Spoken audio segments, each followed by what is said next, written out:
Assalamualaikum warahmatullahi wabarakatuh. Oke, untuk di pertemuan kedua ini kita akan bahas mengenai struktur atom. Nah, nanti materi apa saja akan kita bahas. Nah, yang pertama ini nanti ada perkembangan teori atom. Nanti perkembangan teori atom ini meliputi teori atom dari John Dalton, dari Joseph John Thomson, dari Ernest Rutherford, dari Niels Bohr. Nah, nanti yang terakhir dari mekanika kuantum. Oke, dari teori atom nanti kita akan bahas mengenai partikel-partikel penyusun atom. Nah, apa saja partikelnya? Ada proton, ada elektron, ada neutron. Nah, selanjutnya kita akan bahas mengenai sistem periodik unsur. Nah, kemudian nanti kita akan bahas mengenai konfigurasi elektron dalam suatu unsur. Kemudian nanti kita akan bahas mengenai letak unsur dalam sistem tabel periodik. Nah, yang terakhir nanti kita akan bahas mengenai sifat keperiodikan unsur. Oke, yang pertama yang akan kita bahas yaitu adalah perkembangan teori atom. Nah, pernahkah kamu berpikir kira-kira benda apa yang paling terkecil? Nah, mungkin yang terlintas di pikiran kamu yaitu adalah bakteri, kuman, virus, dan lain-lain ya. Tapi, apakah benar itu adalah benda-benda yang paling kecil? Nah, jadi sebenarnya benda yang paling kecil itu adalah ada lagi. Jadi kalau kamu misalnya kamu zoom lagi tuh, misalnya bakteri atau virus, nah itu ada bagian lagi yang paling kecil ya. Nah, apa itu bagian yang paling kecil? Nah, ini kita akan bahas yaitu adalah atom. Nah, jadi pada 5 abad sebelum Masehi, yaitu filsuf Yunani yang bernama Demokritos mempercayai bahwa suatu materi itu memiliki bagian yang terkecil yang disebut dengan atom. Nah, jadi atom itu berasal dari bahasa Yunani yaitu atomos. A itu artinya tidak, tomos itu artinya dibagi-bagi lagi. Nah, ketika misalnya kita memotong sesuatu, misalnya kita memotong suatu kertas, nah terus kita potong lagi menjadi bagian yang paling kecil sampai bagian terkecil itu tidak bisa dibagi lagi. Nah, itu disebut dengan atom. Nah, kalau kamu tahu nanti ada sel, ada bakteri, ada virus. Nah, itu kalau misalnya kita potong-potong lagi, nah itu nanti ada bagian terkecil yang disebut dengan atom. Nah, sekarang pertanyaannya, apakah kita bisa melihat atom? Nah, untuk dengan mata telanjang kita tidak bisa melihat atom ya. Bahkan untuk melihat sel juga kita tidak bisa. Nah, jadi kita butuh bantuan yang namanya mikroskop elektron untuk melihat bagian terkecil itu. Jadi kalau misalnya kamu pernah menggunakan mikroskop waktu di SMP, nah itu mungkin belum bisa untuk melihat atom ya. Mungkin bisa melihat sel-sel aja, tapi tidak bisa melihat ke bagian yang lebih dalam lagi atau bagian yang lebih kecil lagi. Oke, itu tadi awal mulanya teori atom yaitu berdasarkan pemikiran dari si Demokritus yaitu filsuf Yunani. Jadi menurut dia ada bagian yang terkecil yang tidak bisa dipotong lagi yang disebut dengan atom. Nah, kemudian seiring dengan perkembangan zaman dan kemajuan teknologi, nah kemudian dibahas lagi nih sama ilmuwan asal Inggris yang bernama John Dalton. Nah, ini pada tahun 1808. Nah, jadi menurut John Dalton, apa sih itu atom? Nah, menurut John Dalton, atom itu adalah partikel terkecil yang tidak dapat diciptakan atau tidak dapat dimusnahkan, katanya seperti itu. Nah, terus yang kedua, atau partikel yang tidak dapat dibagi-bagi lagi lah, ya namanya atom. Nah, yang kedua, menurut John Dalton, atom dari unsur yang berbeda dapat membentuk molekul dengan perbandingan yang sederhana. Nah, jadi si atom-atom ini dari unsur yang berbeda itu bisa membentuk suatu molekul ya. Nah, terus yang ketiga, atom-atom dari unsur yang sama bisa memiliki massa dan sifat yang sama. Misalnya ada unsur oksigen. Nah, jadi di unsur oksigen ini kan terdiri dari bagian-bagian terkecil itu yang disebut dengan atom. Nah, jadi untuk atom-atom yang ada dalam unsur oksigen itu dia mempunyai massa dan sifat yang sama gitu.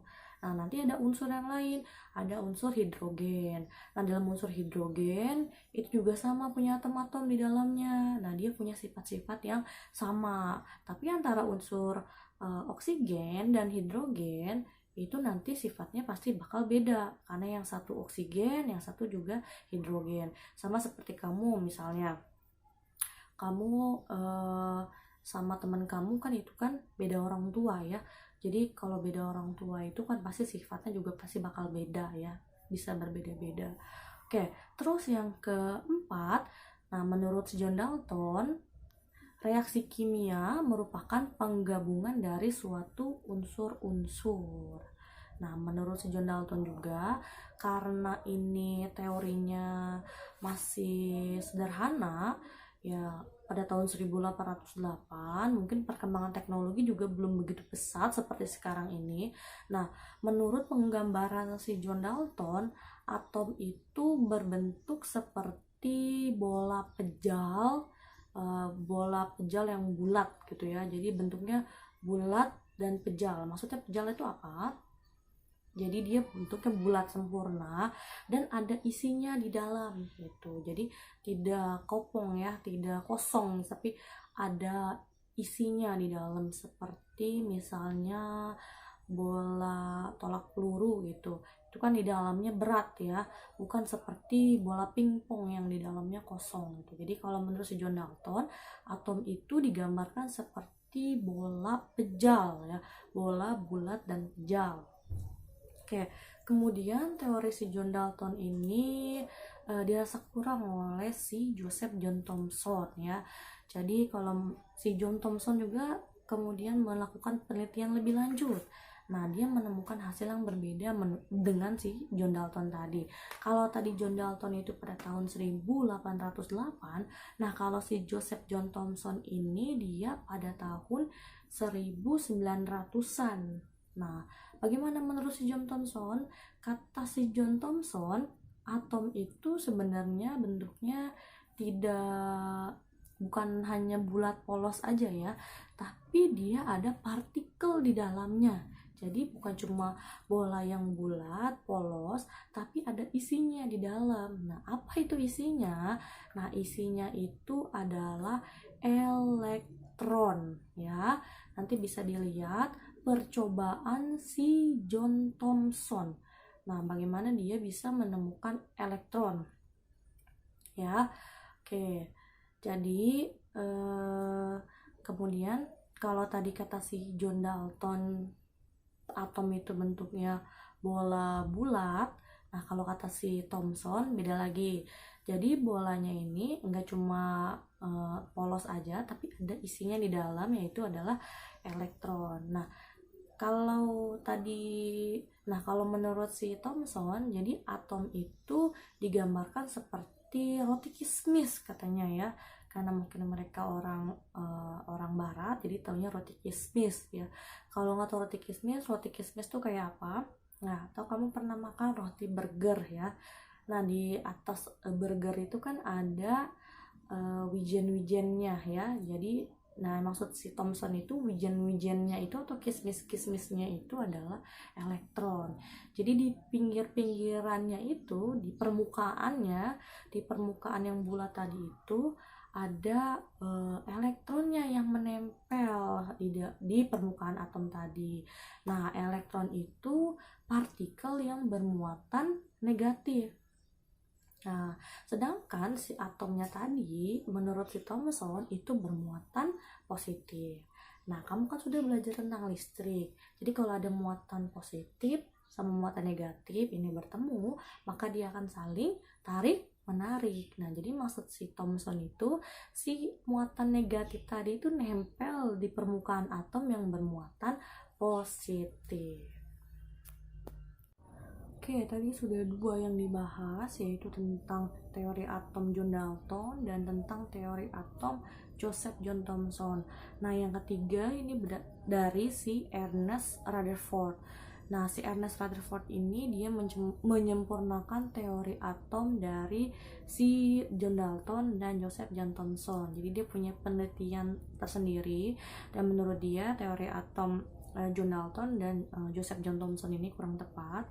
Nah, dia bereksperimen sehingga dia menemukan bahwa menurut Ernest Rutherford, nah inti atom itu terdiri dari partikel yang bermuatan positif dan partikel yang tidak bermuatan.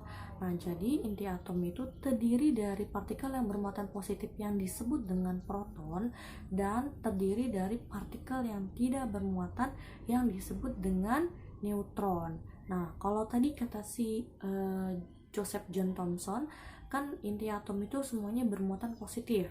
Nah, tapi menurut si Ernest Rutherford, muatan positif di atom itu lebih kecil daripada ukuran atom itu sendiri. Nah, makanya, muatan positif itu adanya di mana? Yaitu adanya di inti atom. Nah, inti atom ada dua partikel, yang pertama proton, yang kedua neutron. Nah, terus lalu di mana muatan partikel negatifnya? Nah, partikel negatifnya ini ada di sekeliling yang mengelilingi inti atom ya, yang mengelilingi inti atom. Jadi nanti ada elektron. Nah, tadi muatan negatif disebut dengan elektron. Dia mengelilingi inti atom. Ya, dia ada lintasan atau ada orbitnya ya. Nah, berikut adalah contoh dari model atom si Rutherford ya. Oke, bisa dilihat ya di situ ya. Jadi di situ ada inti atom yang bermuatan positif dan netral, dan ada elektron yang mengelilingi inti atom ya. Jadi ada proton, ada neutron, dan ada elektron. Oke. Nah, mungkin untuk pertemuan kali ini itu akan saya bahas 3 aja dulu. Nah, nanti sisanya ada 2 lagi, yaitu menurut si Niels Bohr dan mekanika kuantum di pertemuan berikutnya. Nah, mungkin cukup sekian dan terima kasih. Assalamualaikum warahmatullahi wabarakatuh.